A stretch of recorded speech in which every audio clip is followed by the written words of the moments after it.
গোটা ফ্যামিলি আমাদের ওই সময় একই ফ্যামিলি থেকে 5 জন লোক গুম ছিল। আমার ফুফাতো ভাই, আমার চাচা এবং আমাদের এই বাড়িতে শুধুমাত্র আমার দাদা দাদি ছাড়া আর কেউই ছিল না। আমরা ভাইটাকে ফেরত চাই।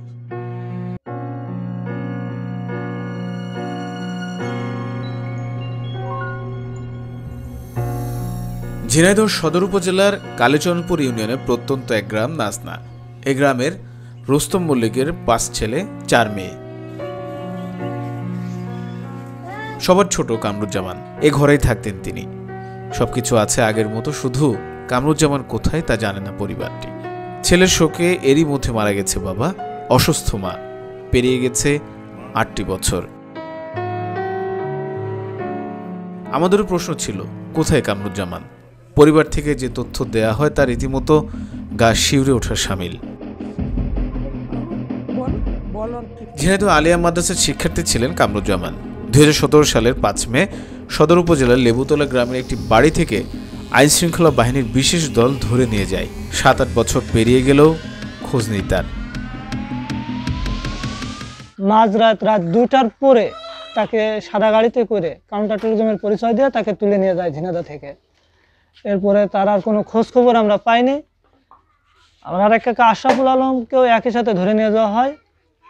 যখন পরিচয় লেখে, দুজনের পরিচয় সেম দেখে ওরাই নিশ্চিত করে যে এরা 2 ভাই।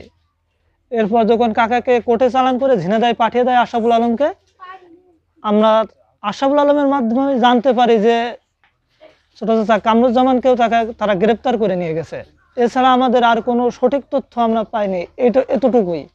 এরপর থেকে আমরা তারা 2025 সাল পর্যন্ত এর ভিতরে আমরা তার কোনো খোঁজ খবর পাইনি, বা কোনো যোগাযোগ আইন শৃঙ্খলা বাহিনী বা কোনো বাহিনী আমাদের এই খোঁজ দিইনি বা এই পরিচয় দিইনি, বা কোনো মিডিয়াতেও তার প্রচার করা হয়নি যে তাকে গ্রেপ্তার করা হয়েছে।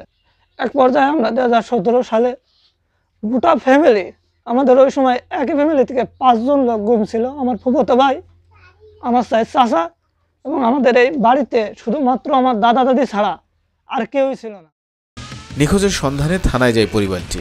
অভিযোগ কোনো ডায়েরি তখন গ্রহণ করা হয়নি। উল্টো র্যাব পুলিশ দফায় দফায় বাড়িতে গিয়ে হানা দিয়ে দরজা জানলা আসবাবপত্র ভেঙে চুরমার করেছে। শুধু কি তাই, বিয়ের অনুষ্ঠান থেকে তুলে নিয়ে যাওয়া হয়েছে আইনজীবী বরকেও। হুমকি ধামকি আর ক্রসফায়ারের ভয় দেখিয়ে হাতিয়ে নেওয়া হয়েছে লাখ লাখ টাকা। পরিবারের দাবি, মাদ্রাসার ছাত্র হওয়ায় কথিত জঙ্গি দায় দিয়ে ধরে নিয়ে যাওয়া হয় কামরুজ্জামানকে। আমরা ভাইটাকে ফেরত চাই, এই আমার চাওয়া। এছাড়া আর কিছুই চাই না আমি। বিভিন্ন নির্যাতন, জুলুম অত্যাচার করার এসে তার লেবুতলা থেকে ধরে নিয়ে যায়। এ পর্যন্ত তার কোনো খোঁজখবর আমরা পাইনি। অনেক জায়গায় খোঁজখবর করেছি, কেস কাছালি করতে গিয়েছি, কেস কাছালি নেয়নি। দেন আমাদের সাথে ফুটবল, ক্রিকেট বা আমরা এই ধরনের খেলাগুলোই রেগুলারই করে যেতাম। আর মাঝে মাঝে একসাথে আড্ডা দেওয়া বা একসাথে পিকনিক টিকনিক করা, এগুলোই আমরা খুবই করতাম। মানে একটা কথা, চাচা খুব বিনোদন প্রিয় ছিল আর কি। 5 আগস্টের পর অনেকেই গুম ঘর থেকে বাড়ি ফিরেছেন, শুধু ফেরেনি সে। বেঁচে আছে না মারা গেছে নিশ্চিত করেননি কেউই।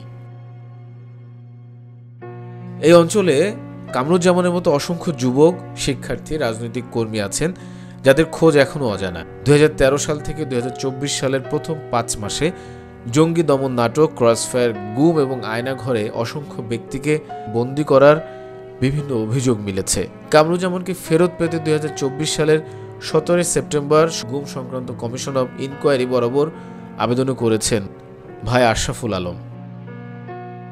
এরপরও কি ফিরবে কামরুজ্জামান, সে উত্তর জানা নেই পরিবারটির। নিকটস্থ আত্মীয় থেকে শুরু করে